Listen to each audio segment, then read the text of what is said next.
Okay, so uh, I want to first apologize for my trapeze, potato, tomato, slander the other day when I said, well, there's no way you're gonna get a top 20 ranking of the trapeze albums. No one's gonna watch that, anyways. I, well, I was very wrong. I actually had a hard time keeping it just as a top 10. There's just so many good songs. They only had 6 albums, and honestly, they're all pretty solid. So it was kind of difficult doing the ranking, at least the bottom half, um, because each one has its charm. Each one has its little differences and style. It's to each their own, and whoever they like as lead singer and how the band is playing on it. So starting off, my number 6 is actually going to be uh, their penultimate, their fifth album from 1975, their second eponymous album, self-titled, Trapeze. So this is got the return of Glenn Hughes, briefly in between albums for Deep Purple Mark III, and then of course he's only doing vocals on 2 tracks, Chances and what the hell was that other one? Chances and Nothing for Nothing. Uh, as a matter of fact, Glenn's only got credit for writing on Chances. Nothing for Nothing's pretty good. Soul Stealer, I Need You, Monkey. These are Starbreakers, probably the closest to classic sounding trapeze. My thing is, it feels just it feels like they were going through the motions on the 75 album, like uh as if, as fun as it is, and there's a cover of Sunny Side of Life, Sinatra. It feels a little bit in shambles, like, yeah, Mel is a good lead vocalist, actually, besides being a really good guitar player. um he does his best within, reason, uh, Glenn Hughes impression. He can't go all the way up there, but he can hit the funkier groove side of it and be soulful and keep it going. So I'm not gonna fault them for that. But there's just something about the 75. It just feels kind of on the weak side as you go through it. Which brings me to number 5, which is the fourth album. Get my original first press here. Hotwire. Okay, so I'm gonna say right now, some good songs. They get a little bit of country. They got some of the funk. Not a whole lot of, not as much grooving, but some bluesy moments. Backstreet Love's pretty hard. Taking on Down the Road. I like Midnight Flyer. Turn It On. Steal a Mile. The 8-minute Feel It Inside is actually a banger.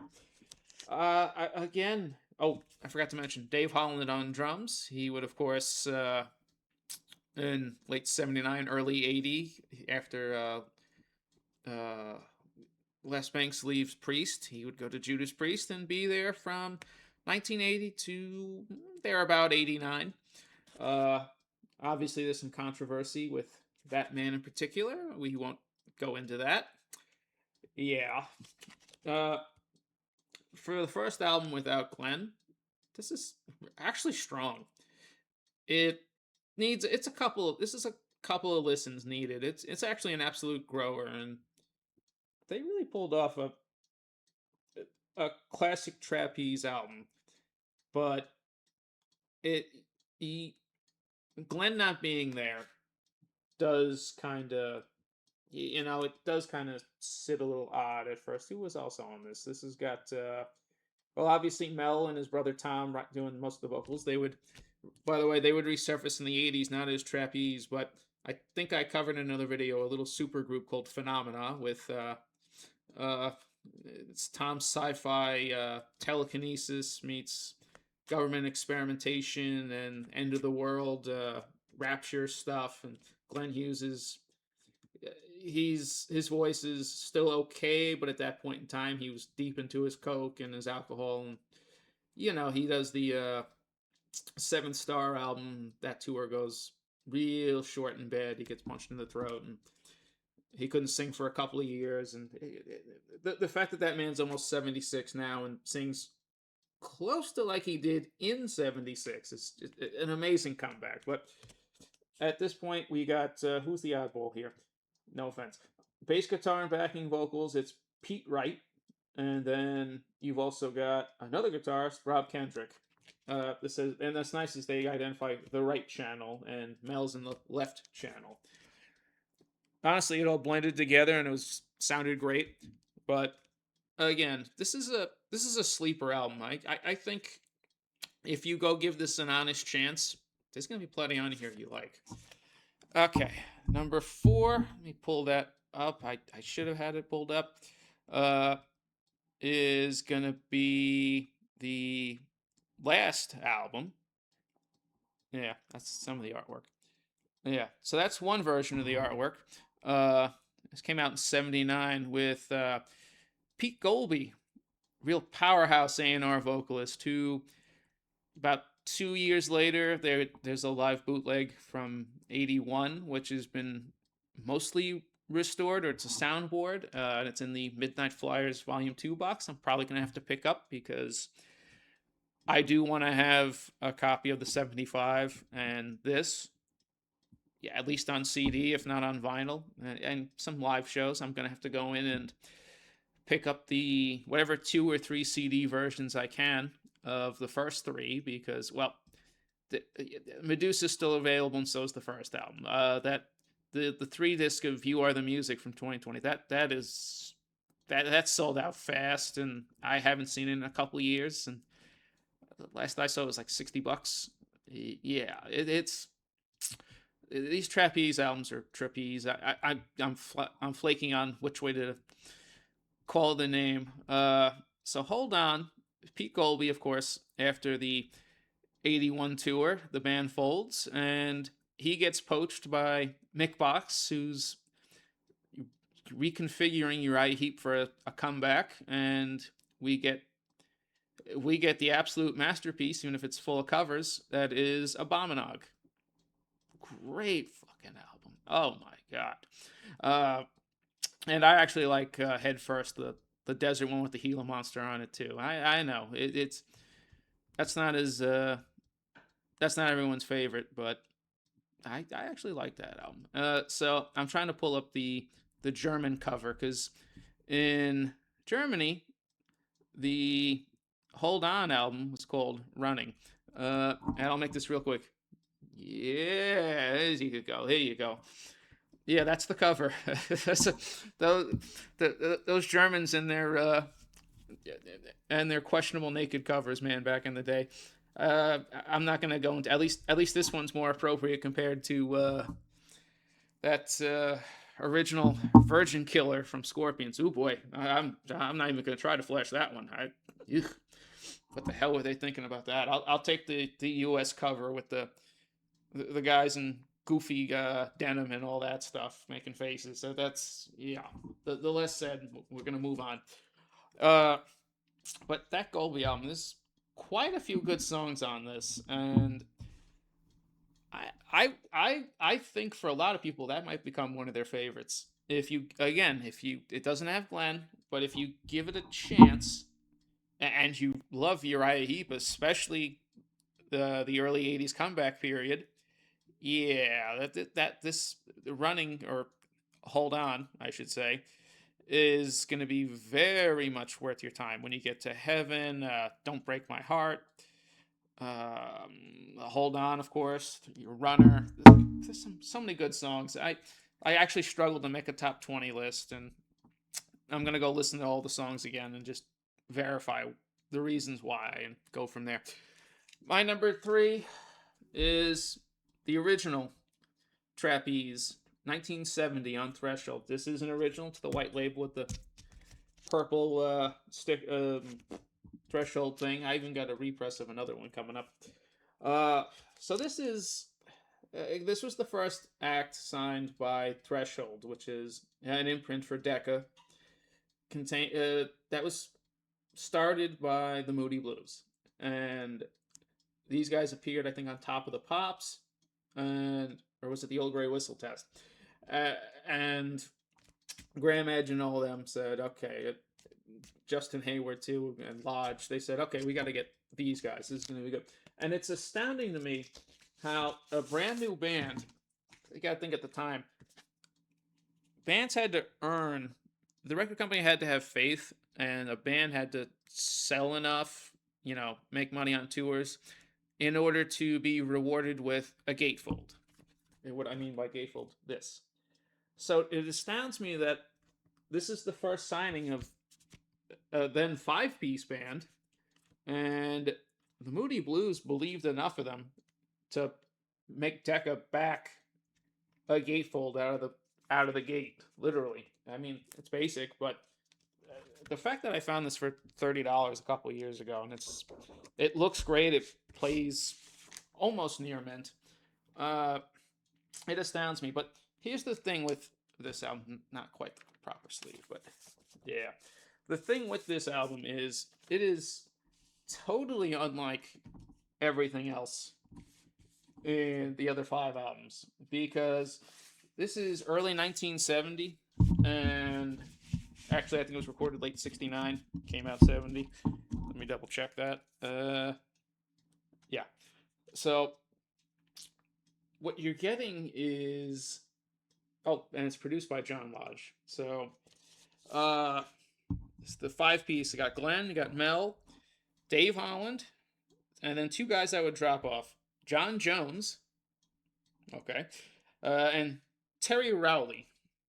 Rowley? And this is it has its exciting moments where you can tell, especially when Glenn sings, you can tell what's coming. What's coming, of course, is way off the scale compared to what this is, but you listen to Send Me No More Letters or Another Day, and you're reminded of the Giants' Dead Hurrah. It's Only a Dream. You're reminded that this is a post-Cream, post Nights in White Satin, a little bit of Yardbirds, a little bit of Psych, Rolling Stones. So this is half Moody Blues, half Cream. It almost doesn't know what it wants to be, but when you've got It's My Life or Wings, Suicide, some absolute heavy, dark numbers on this album. Other times it feels like a symphonic dream world that, again, it's the Moody Blues.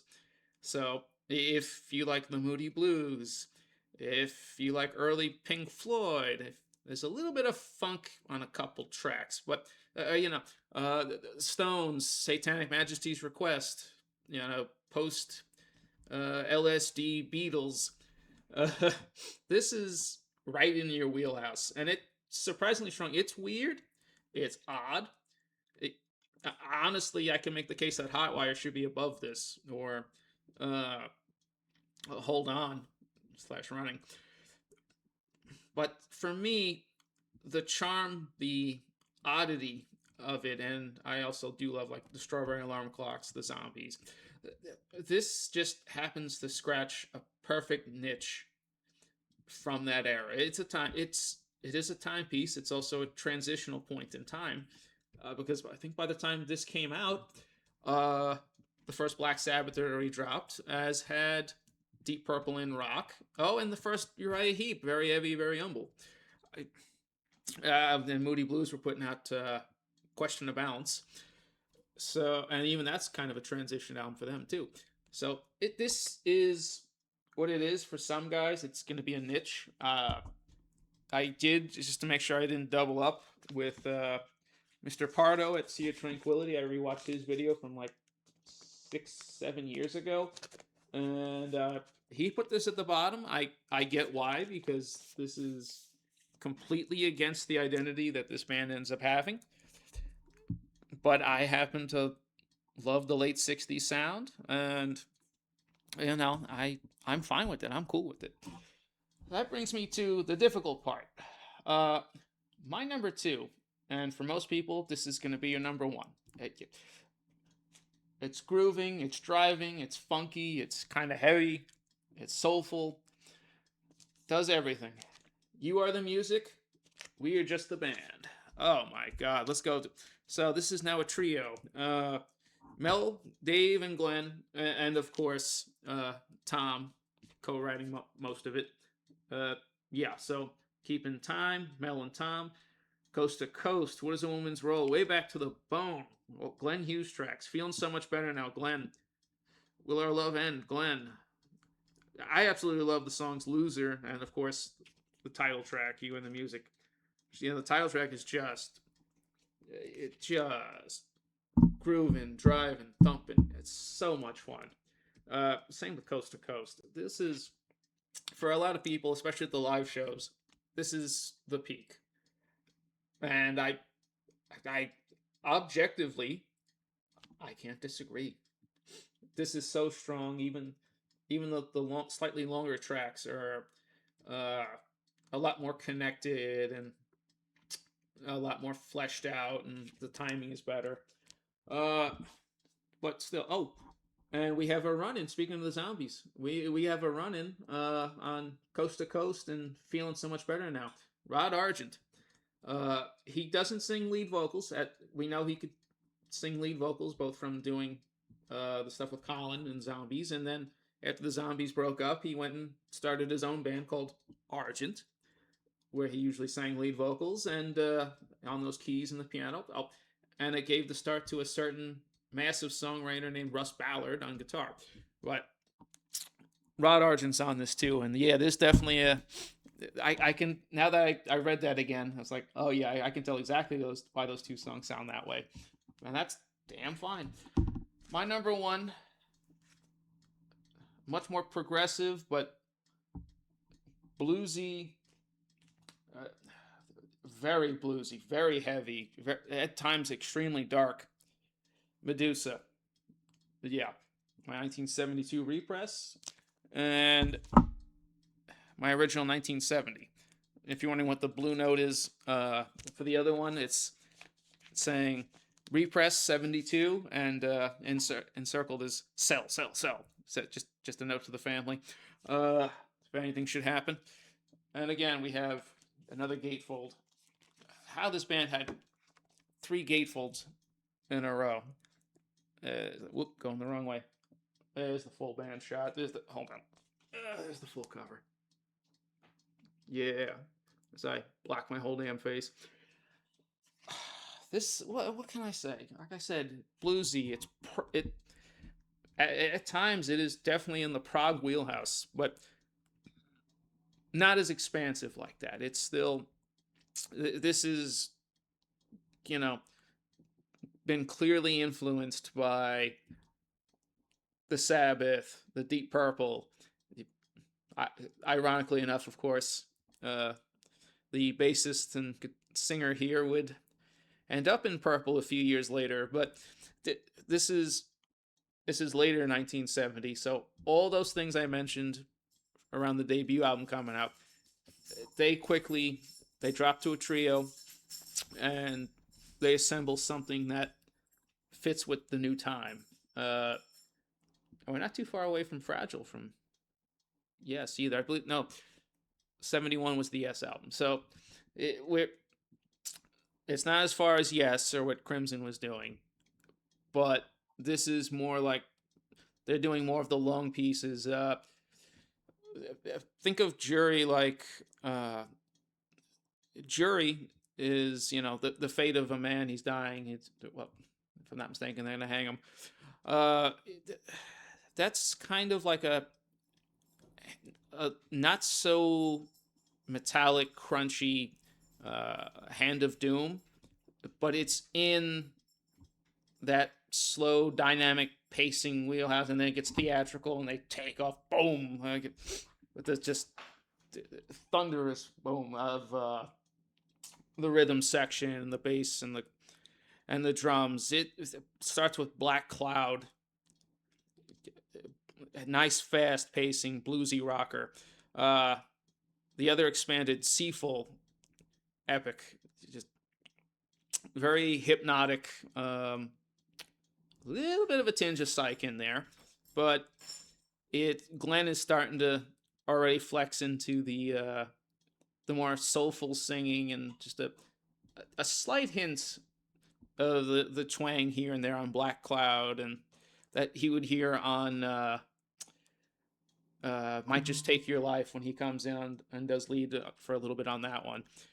Uh, and absolutely the title track, Medusa, is there's only 3 songs on the first side, because Jury is like 10 minutes, Black Cloud's 8 minutes, You Love Is Alright's 5, 6. He gives you a little bit of a breather, and then you turn it over to Touch My Life and Seaful.